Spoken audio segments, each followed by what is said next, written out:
Om Sahana Vavatu Sahano Bhunaktu Sahaviryam Karavavahai Tejasvinavadi Tamastu Mavid Vishavahai.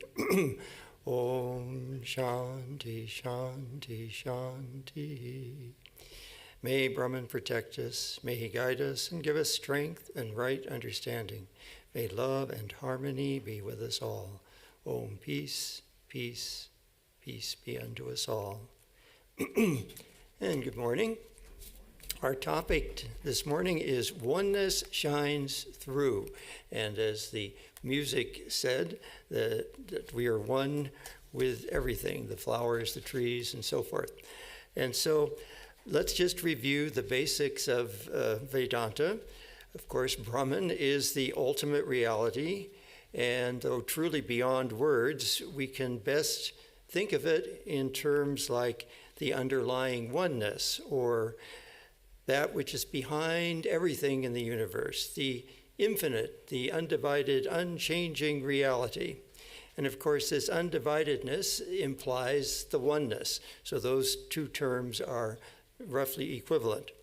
Now, this universe that we see doesn't seem to look like that. It's a universe of appearance. It's an appearance of Maya. And I like to think that Maya is the disguise that Brahman wears. It's that if you were at a costume party and wearing a disguise, people might not recognize you right off, but if you started talking and walking and so forth, they might start getting an idea of who you are if they've known you before. So it's like that. Maya covers the reality, but it doesn't completely cover it. Since the universe's true nature is that of oneness, we would expect that there would be an internal drive toward that oneness. A sort of teleology, you could say, a reason that explains why things go the way they do, why we experience this phenomenal world in the way we do. In terms of the gunas, this is called the sattva guna. The sattva guna is the revealing power of Maya, that aspect of Maya that reveals something of the reality behind, whereas the other aspects of Maya keep us more in delusion. So, since Brahman really is this universe, it permeates this universe, and hence its nature permeates this universe. And one aspect of that nature that we can grasp intellectually is this oneness.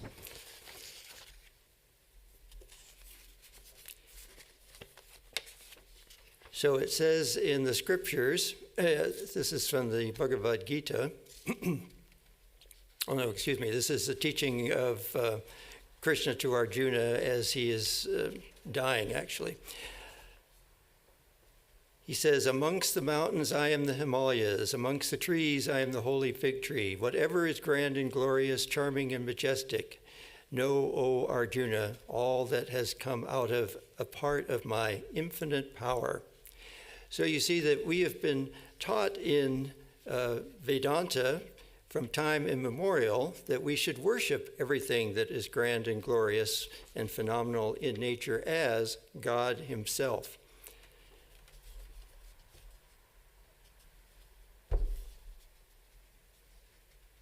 We see that the things in the world seem to all change.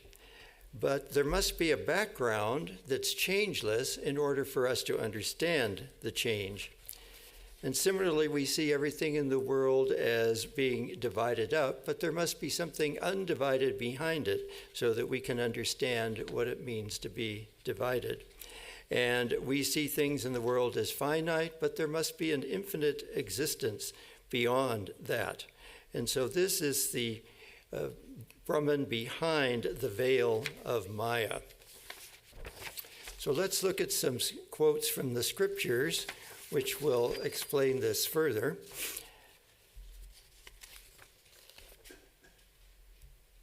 These first will be from the complete works of Swami Vivekananda. Brahman, the god of Vedanta, has nothing outside of himself, nothing at all. All this indeed is he. He is the universe. He is the universe himself. Thou art the man, thou art the woman, thou art the young man walking in the pride of youth, thou art the old man tottering in his step. He is here. Him we see and feel. In him we live and move and have our being. And then he goes on, he says, you have that conception in the New Testament. It is that idea, God immanent in the universe, the very essence, the heart, the soul of things. He manifests himself as it were in this universe. The philosopher Spinoza had this kind of panentheistic idea as well, and he was a favorite of Albert Einstein, that God didn't create the universe, he was the universe and was in the universe. So a somewhat similar idea, but I'm sure philosophers could find differences between all those different schools. So going on with the complete works, he says, get rid in the first place of all these limited ideas and see God in every person, working through all hands, walking through all feet, and eating through every mouth. In every being he lives, through all minds he thinks. He is self-evident, nearer unto us than ourselves. To know this is religion, in faith, and may it please the Lord to give us this faith. When we shall feel that oneness, we shall be immortal. And so Swami Vivekananda is emphasizing this idea of oneness and how it's an important, essential aspect of our spiritual life.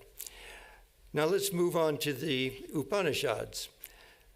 From the Chandogya Upanishad, it says, truly has this universe come forth from Brahman. In Brahman it lives and has its being. Assuredly all is Brahman. Let a person freed from the taint of passion worship Brahman alone. And in another passage it says, in the beginning there was existence, one only, without a second. Some say that in the beginning there was non-existence only, and that out of that the universe was born. But how could such a thing be? How could existence be born of non-existence? No, my son, in the beginning there was existence alone, one only, without a second. He, the one, thought to himself, let me be many, let me grow forth. Thus out of himself he projected the universe, and having projected out of himself the universe, he entered into every being and everything. So you can see again this idea that God permeates the universe. And the Chandogya goes on, he who knows, meditates upon, and realizes this truth of self finds that everything, primal energy, ether, fire, water, and all the elements, mind, will, concentration, speech, sacred hymns and scriptures, indeed the whole universe issues forth from it. The self is one and it has become all things.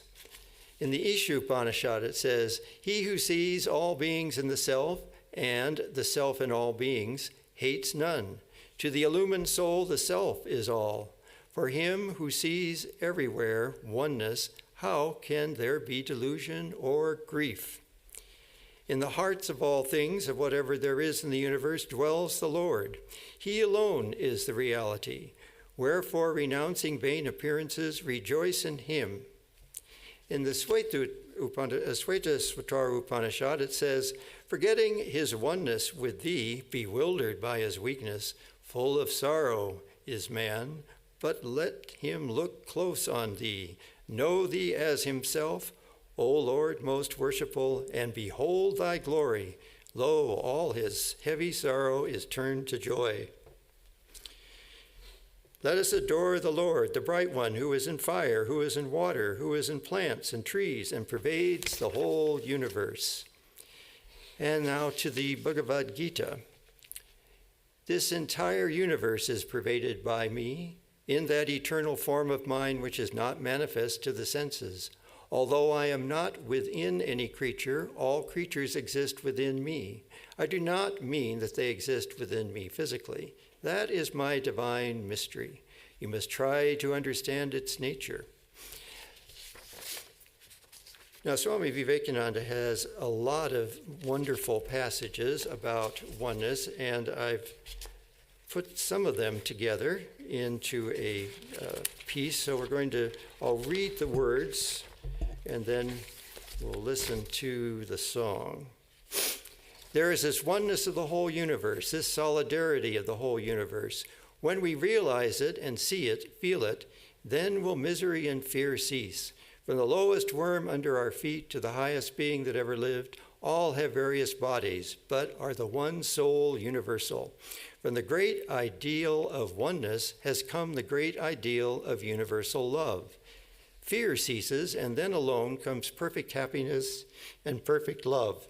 The eternal universal love and bliss that raises us above everything. God is present in every being. There is no other God. Do you love your fellow human beings? Oh, where shall you go to seek for God? Are not the poor God? Are not the weak God? Are not the sick and helpless God? God is present in every being that you serve. Believe in the omnipotent power of love. Its power of love is infinitely greater than the power of hate. The sum total of all love is God. Oh, God is love, and love is God. Have you universal love? Then you are omnipotent. Are you perfectly unselfish? Then you're irresistible. Believe in the omnipotent power of love, for love shall win the victory. All right, so we'll listen to that musical version, if I can get the CD in there.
Now, Swami Vivekananda points out that knowledge would be impossible without that unity behind. Without the idea of sameness, there would be neither perception nor knowledge. And so we would expect to see hints of this oneness coming out in our pursuits of knowledge.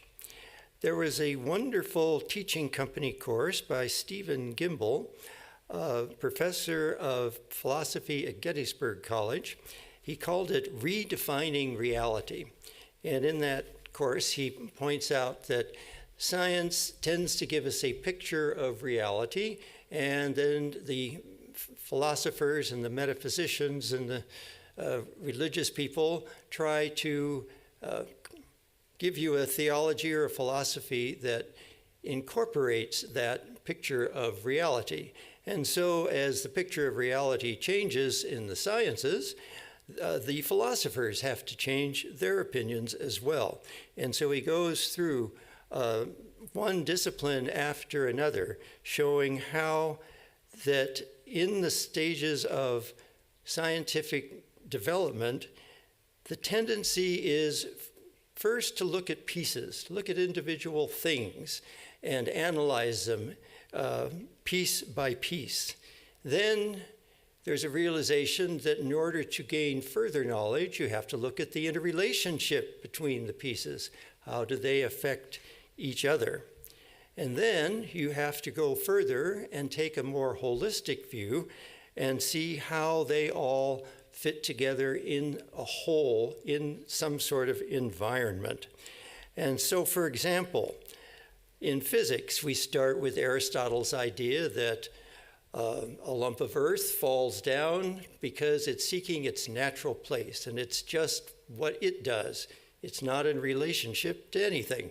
It's just its natural thing to do. Then you get to the laws of physics, the law of gravity, and Newton's laws, and we now know that there's an interaction called gravity, and so it's related to something else. The fact that it falls isn't just its own nature, it's its relationship with other objects. And then Einstein comes along and says, no, it's because it's in a fabric of space, and all of space is warped, and so things move according to that, and that everything is connected to everything else. Gravity affects everything. Everything in the universe is attracted to everything else by the force of gravity. Then, of course, in the quantum realm, they've started looking at individual atoms, and then they looked at the relationship between atoms and how they work together, how objects interact with each other when they bump into each other, and so forth. And then, in order to understand the atom, they looked at the pieces of the atom, found it had electrons and protons and neutrons. And then they discovered that that didn't work terribly well, that there were lots of problems with that picture. And they eventually have ended up with the idea of a universal field, and that particles are simply disturbances in this field, and they interact because they're all part of this interwoven underlying field. So again, we've gone to a holistic picture where everything is interconnected and relating to the other things in the universe. Medicine has somewhat gone the same way, although not everyone is subscribed to this yet. But first, medicine looked at pieces. They would dissect bodies and decide what organs did what. And an illness was a problem with a part to the body. They were looked at like clocks or some sort of mechanism, and you just had to fix a particular part and put it back into the body, or give it a medicine to fix a certain disease. But then, of course, they found out all these parts relate to each other.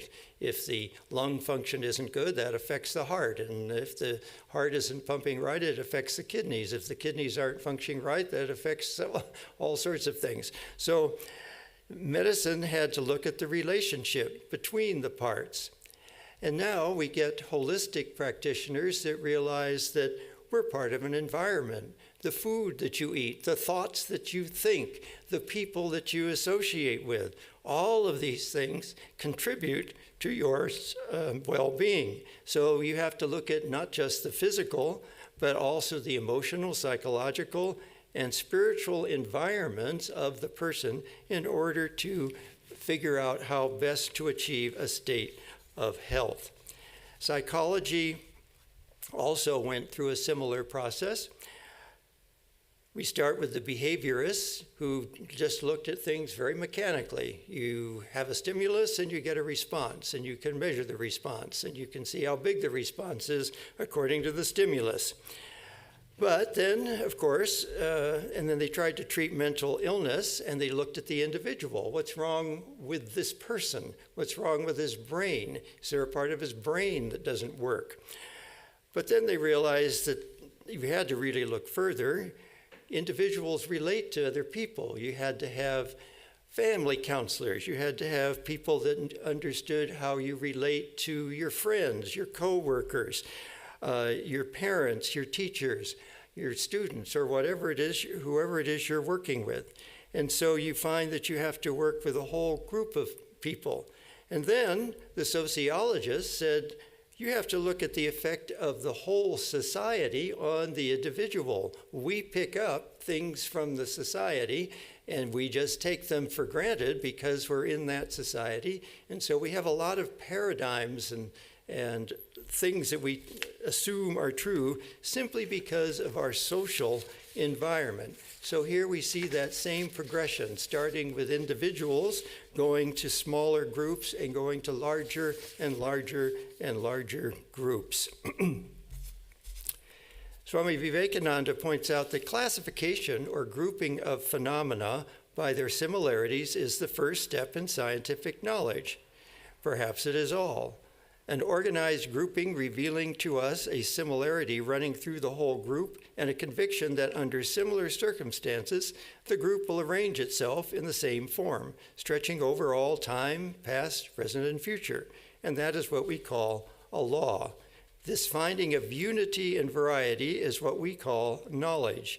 These different groups of similars are stowed away in the pigeonholes of the mind, and when a new fact comes before us, we begin to search for a similar group already existing in one of the pigeonholes of the mind. If we succeed in finding one ready-made, we take the newcomer in immediately. If not, we either reject the new fact or wait till we find more of its kind and form a new place for the group. So you see, this is the way we tend to think, and this is the way science has gone, and that's why first they look at individuals. Then they have to look, well, are there similar individuals? How are they similar? How are they different? How similar are they? And so we try to group things together according to their similarities, because that's how we're able to grasp huge amounts of data. If everything was just a bit of data with no relationship to anything else, it would be very difficult to remember very much. So, Professor Gimbel also pointed that out. He said the study of patterns of observations is science. We look for patterns and create theories to explain their appearances. These theories, in turn, posit mechanisms that are supposed to be in the world and responsible for creating the patterns. We can then use those theories not only to explain what we've already seen, but to predict new observations that we have yet to make. So this is the typical scientific method. And then, as Swami Vivekananda hinted, if you find things that you can't find any pigeonholes for, and you can't find anything in your paradigm that would create a pigeonhole for it, you end up having to throw out the old paradigm and bring in a new paradigm, and these bring about scientific revolutions. And so this is a large part of what happens in science and why we have to look at larger and larger groups and holistic pictures. All right, let's see. It's interesting now with data analytics. we found that we are very much more interrelated and not as independent as we thought we were. They can find incredible statistical correlations between what people do and what they're going to do next, so that they can predict when somebody's going through a breakup just by what kind of food they buy in the store. And if a woman is in a certain stage of pregnancy, by what kinds of things she buys in the store, and so forth and so on. They can predict things before the person even realizes it. The police have even been able to use this to predict the neighborhoods where crimes are most likely to be committed. And in one very successful experiment, they were able to reduce crime by being in the presence of areas where they thought crime would be most probable. So we are not as independent as we think we are. The environment that we are living in and the things happening around us are all affecting our mode of actions.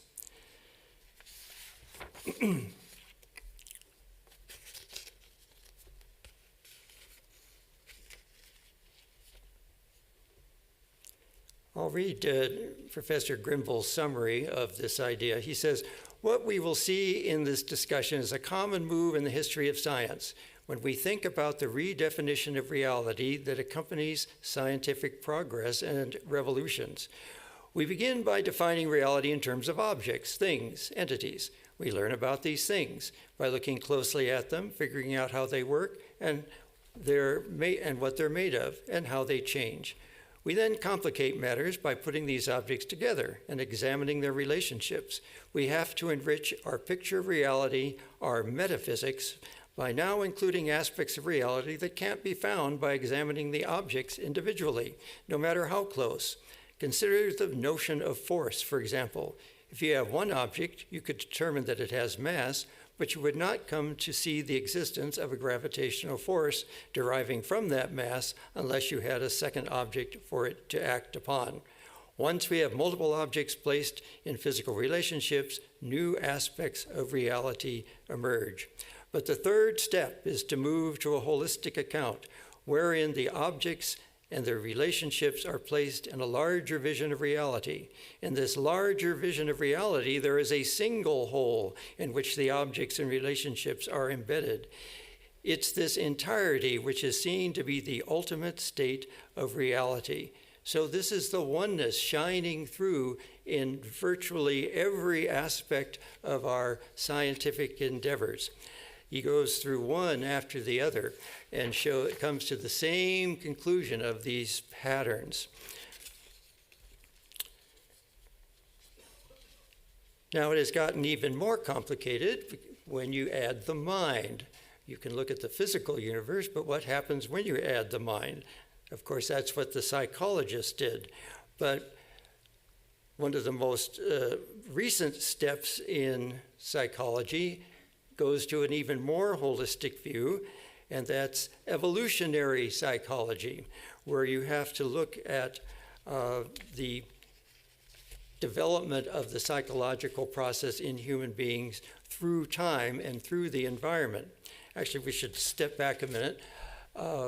Again, going through the psychology, I got off track, didn't I? We started with the behaviorists. What happened there? We started with the behaviorists, and then we got to looking at the different relationships. But then Jung said that we didn't need to just look at the unconscious of the individual. We needed to look at the collective unconsciousness of his whole culture that he was brought up in, and perhaps cultures that he had been in past lives. So this collective unconsciousness is another step in this holistic picture. Now we get what we call evolutionary psychology, and an offspring of that is eco-psychology, where you have to realize that you're part of the ecological picture. And many people are beginning to realize that there is probably an ecological stress that's perhaps conscious in many of us, perhaps unconscious in many others, where the fact that the Earth is in an ecological dangerous situation puts this psychological stress on everybody. So we're all living with this kind of eco-psychological stress, and you have to take that into account when you're looking at the psychological health of the individual.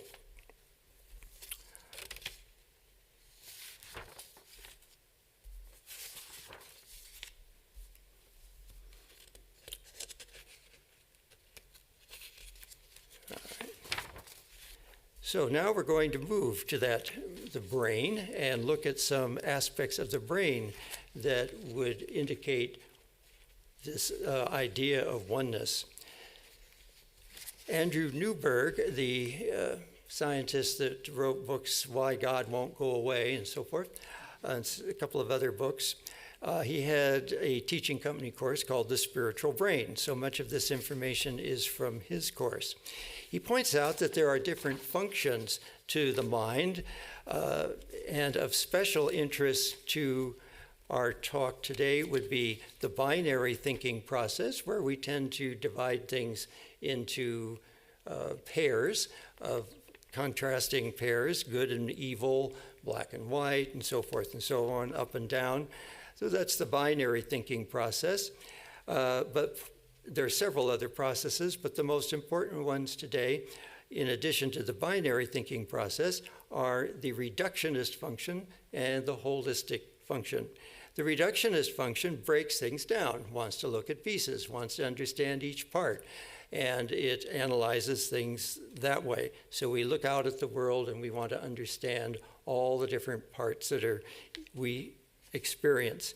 But then the holistic function wants us to bind everything together, and that's why we form these groups, these pigeonholes that Swami Vivekananda was talking about. We look for similarities, and we try to understand things in greater wholes. So these are the important parts to the brain. Now, Swami Vivekananda points out that as far as our spiritual practices go, if you meditate on any truth with steadfast devotion and concentration, you will see that the mind is more and more tending to oneness, taking you towards the realization of the absolute existence, knowledge, bliss. And this indeed shows up in brain scans. When they did scans on Franciscan nuns doing centering prayer, they saw a decrease in activity in the parietal lobe of the brain, which is the part of the brain that helps to establish our sense of self. I'm me, and this is the world out there. And so that area of the brain quiets down when the Franciscan nuns were doing their centering prayer. And they found similar results, whether it was Buddhist meditators or TM meditators, it doesn't really matter who was meditating. All of the meditators showed a decrease in the activity of this particular area of the parietal lobe that creates this sense of self. Now, when the sense of self decreases, the sense of interconnectedness and oneness increases. And so there's a spectrum of spiritual experiences. And of course, we've all heard different lectures on levels of samadhi and different kinds of spiritual experiences. And so the way you would explain why there are those differences is that how much of oneness has been achieved, how many facets of oneness have been achieved, and how quiet is the parietal lobe, how many sense organs have we been able to still and go quietly into the mind.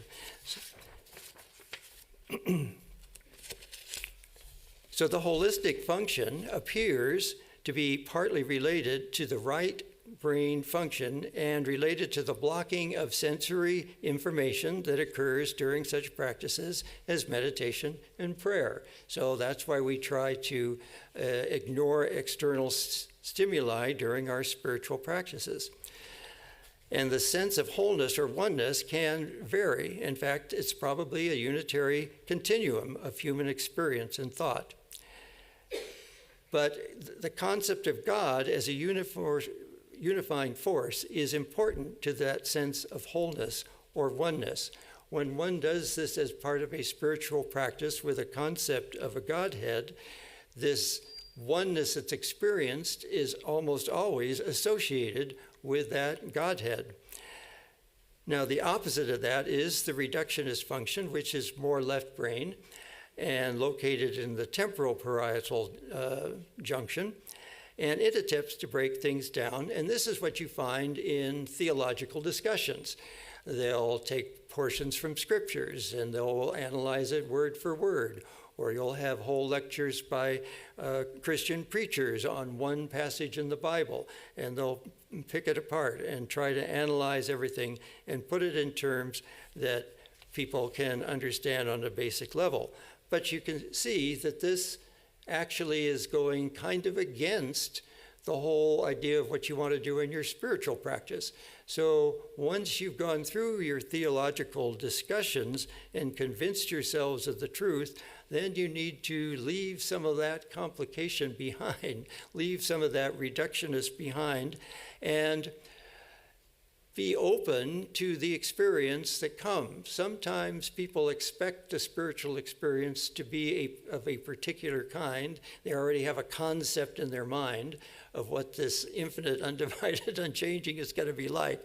And of course, it may not be like what they've already perceived. In fact, it probably won't be, because we can't put that experience in words. And so you have to stop trying and simply quiet the mind and let it happen.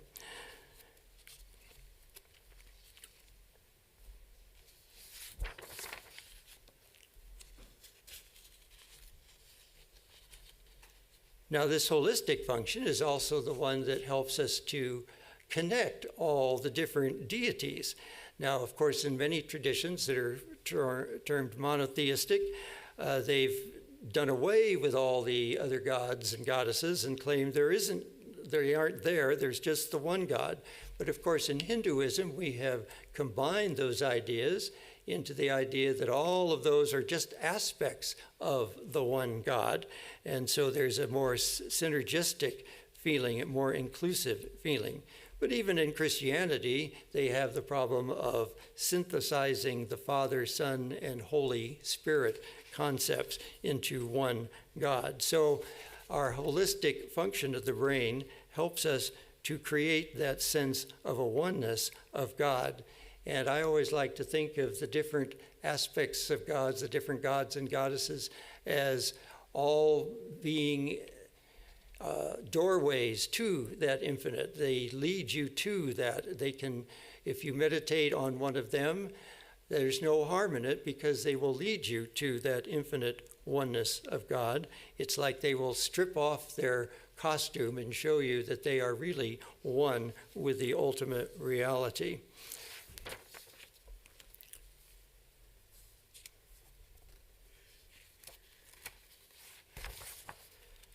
All right, now let's see. Got something here. There's another aspect to spiritual practices that's also connected with this idea of oneness, and that's the connection that we get from being part of a spiritual community. And many rituals are designed to do that, where the rituals that all the people in a congregation go through at once helps to make them feel a oneness. Now, feeling at one with a group is very important. That's why we have the love of family and love of community. This also can take, of course, a very negative turn if you don't have that supporting family community, or perhaps you're not in a team sport, or you're not in a choir or an orchestra where you feel at one. Young people in schools can often join gangs in order to feel that oneness with a group. And so this desire for this oneness can lead us astray sometimes if we take it in the wrong way. But we have this desire for oneness because that is our true nature, and it comes out in these various ways. So group activities, the reason we like to watch group activities is because we sense this group oneness. You know, if you watch a marching band or a drill team, or the opening ceremonies to the Olympics, or Busby Berkeley's great dramas in Hollywood where all these dancers are dancing together, or a ballet where all the chorus of ballet dancers are dancing together.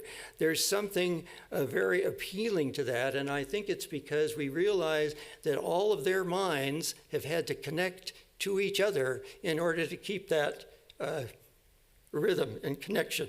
So if you experience perhaps a drumming circle or something of that nature, all of these kinds of activities tend to create a sense of unity with the group, especially rhythmic activities like that. There's an interesting anecdote which one person turned in to a survey that Andrew Newberg did. He surveyed, I think it was about 2,000 people, asked them about their spiritual experiences. And this one person had a very unusual one. She said, "Without warning, I had an overwhelming, enlightening experience during the dwarf spiritual ritual of a Taiwan Saisiate people." Now, she's in a completely foreign experience. She has no previous experience with this group. She's not from Taiwan, but she, for some reason, has happened upon this ritual.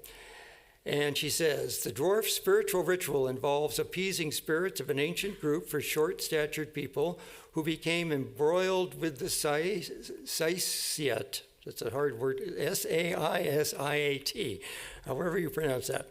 "The ritual includes all kinds of elaborate costumes, flags, and especially music." And then for this particular individual, she describes the following. She said, "It was such a blissful experience that I was totally transformed overnight.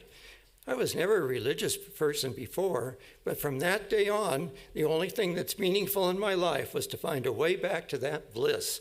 So this ritual that was really completely foreign to her, still she was able to access a blissful oneness to it.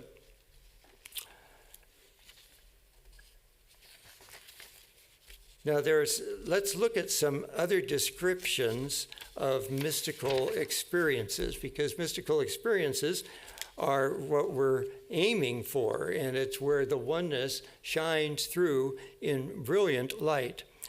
So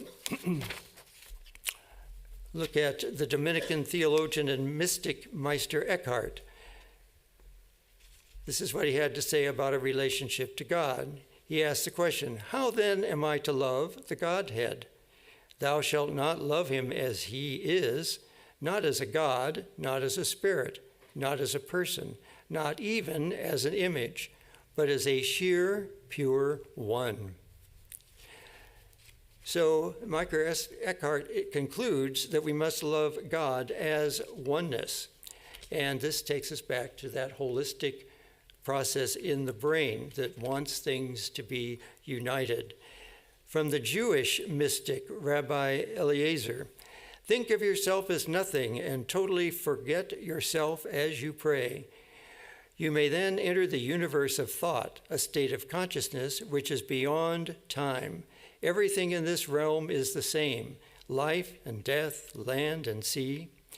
And so you see in this quote, we see some very interesting references. First of all, he's talking about an act of prayer, and we know how prayer affects the brain. It tends to quiet that parietal lobe that gives you a sense of self. And then he is able to enter this state where everything is the same, a oneness. Black Elk says, "Peace comes within the souls of people when they realize their oneness with the universe." So from the Native American tradition, you have this same idea that oneness brings peace. And Li Po, from the Taoist tradition, he's a Taoist sage, he made this statement: "The birds have vanished into the sky, and now the last cloud drains away. We sit together, the mountain and me, until only the mountain remains." So again, he's lost the sense of self and merged totally into his environment. And the goal of in Taoism is to experience the state of enlightenment in which you completely lose yourself, and in doing so, you end all your suffering. Let's look at the Sufi tradition. The mystic Mansur al-Hallaj from the 10th century stated the following: I am he whom I love, and he whom I love is I. We are two spirits dwelling in one body. If thou seest me, thou seest him. And if thou seest him, thou seest both.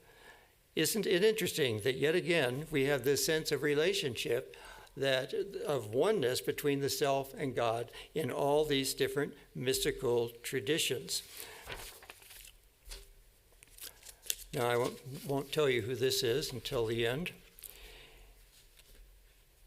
It is very difficult to explain this feeling to anyone who is entirely without it. The individual feels the nothingness of human desires and aims, and the sublimity and marvelous order which reveal themselves both in nature and in the world of thought.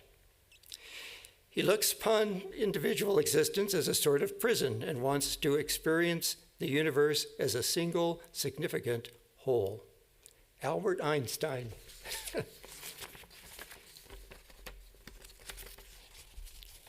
All right, so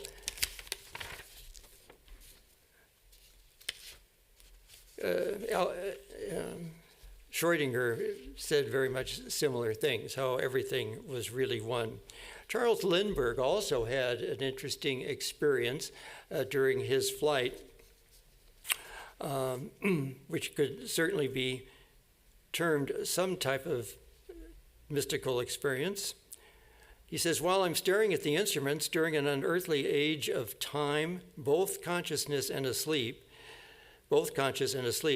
there's no limit to my sight. My skull is one great eye, seeing everywhere at once. I'm not conscious of time's direction. All sense of substance leaves. There is no longer weight to my body, no longer hardness to the stick. The feeling of flesh is gone. I become independent of physical laws, of food, of shelter, of life. I'm almost less tangible than air. So incredible type of experience that he had, obviously from the stress of his long flight. Now, what do we do in the meantime? Obviously, we do our spiritual practice and our meditation to try to achieve some level of oneness, but we can also train ourselves to see the sense of oneness in a lot of the ordinary things around us.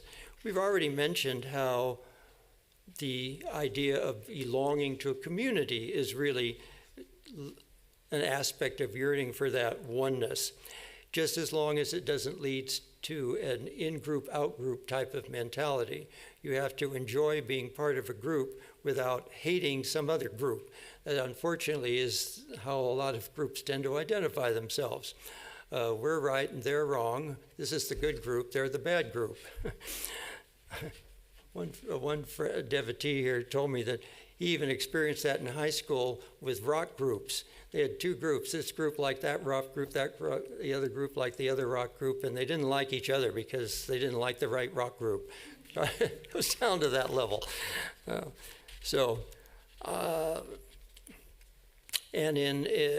we're looking at various aspects of science, we can see it, say, in DNA. You know, here again, you go down into the nitty-gritty, you try to figure out why inheritance happens the way it does, and you find these little chromosomes, and then the chromosomes are made up of DNA strands, and the DNA strands are made up of 4 proteins that are joined together by a backbone of ribose. And so we've gone down to the nitty-gritty, but then what do we find? The DNA is the same pattern in every living organism. All of the living organisms on Earth work on the same kind of DNA plan. And we have a lot of the same DNA mechanisms that lower organisms have. All of the kind of basic metabolic processes that go on are uniform through all of different kinds of life. So the oneness shines through in our DNA. It shines through in quantum entanglement. The idea that, well, it's not the idea, it's a fact that particles in the universe, if they are entangled, created in some common event, then their collapse of their wave functions are dependent on each other. You can't collapse the wave function of one without collapsing the wave function of the other. And we already mentioned how gravity connects every object in the universe with every other object. In fact, the mass of the proton depends on its separation from all the other mass in the universe. So every proton is a reminder that everything is interconnected. Then there's the idea of chaos and the butterfly effect, where a tiny difference in one place will create a large effect further down the road. This is very evident in weather patterns. They can try to model the weather, but what they find is that the weather can change radically by very tiny changes in initial conditions, so their models are always imperfect. No matter how closely you measure something, there's always a measurement error, right? If you look at a ruler, you might be lucky to estimate it to the nearest 16th of an inch. But if you're dealing with something like the weather, to be off by something in that scale would create great differences down the line. So we find that everything is interconnected in very intimate ways.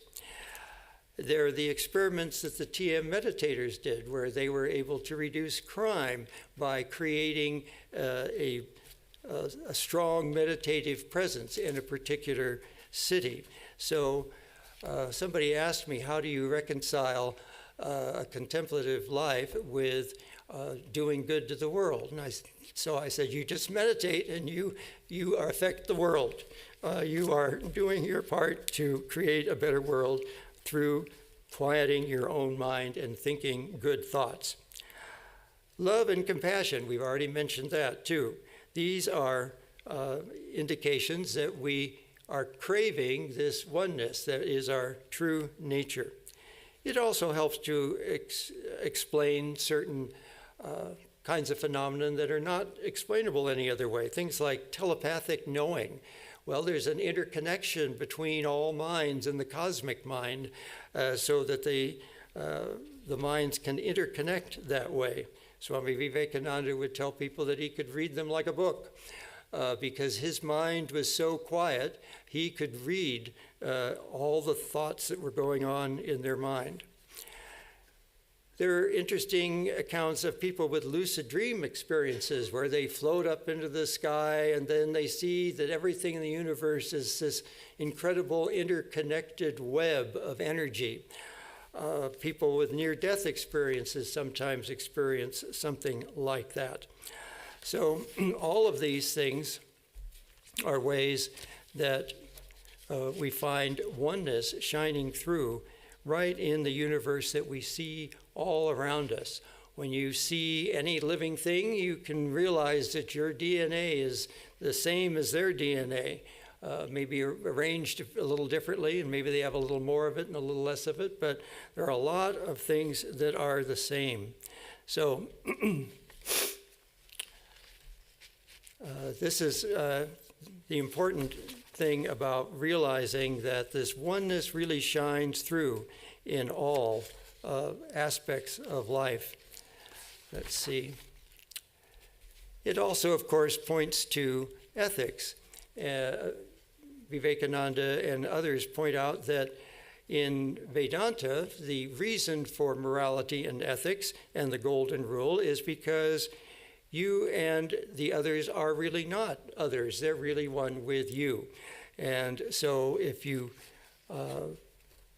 can feel that love in your brain for all beings and feel that interconnection with all beings, then morality will come naturally. Ken Wilber, a person who is kind of a self-taught psychologist, spiritualist, talked about growing circles of care and compassion. And this was his idea, which emphasized the evolution of human consciousness.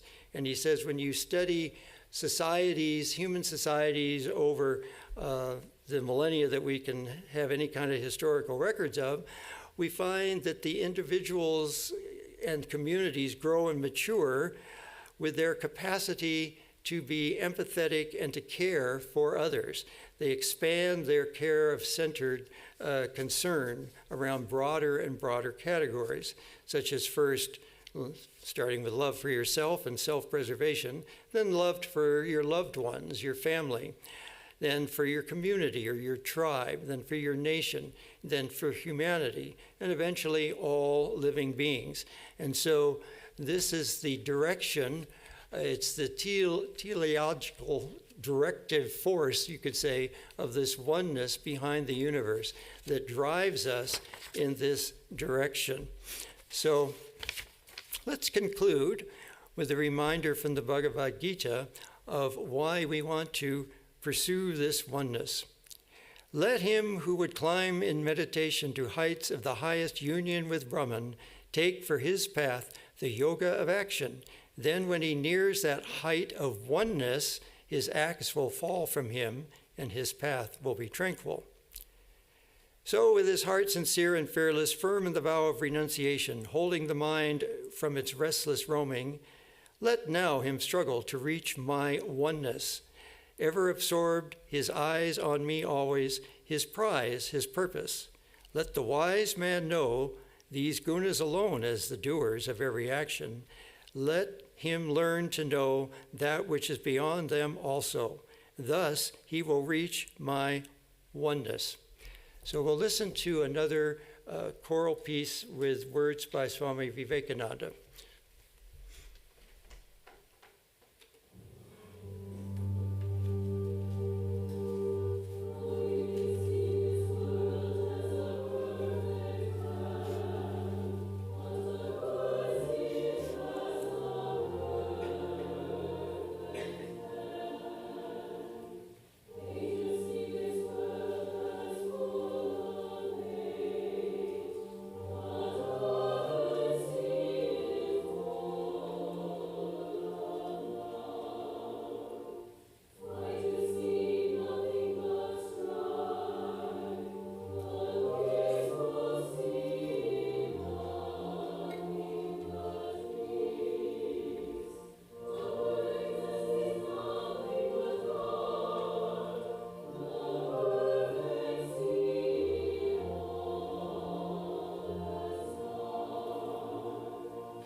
All right, so next week will be the first Sunday in May, and Swami Dhyana Yogananda from our Trabuco Monastery will talk on a genuine connection.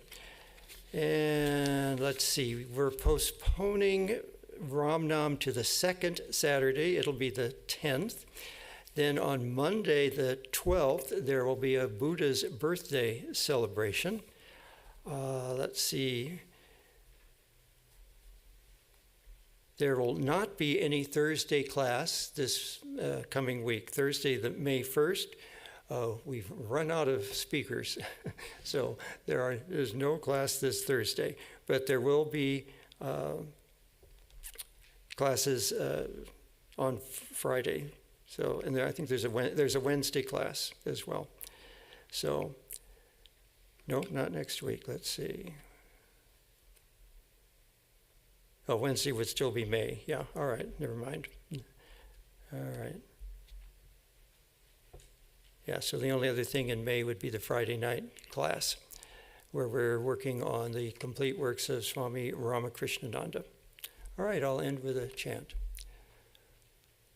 Om Purnamada Purnamidam Purnat Purnamudachyate Purnasya Purnamadaya Purnameva Vashishyate. Om Shanti Shanti Shanti. Filled with Brahman are the things we see. Filled with Brahman are the things we see not. From out of Brahman floweth all that is.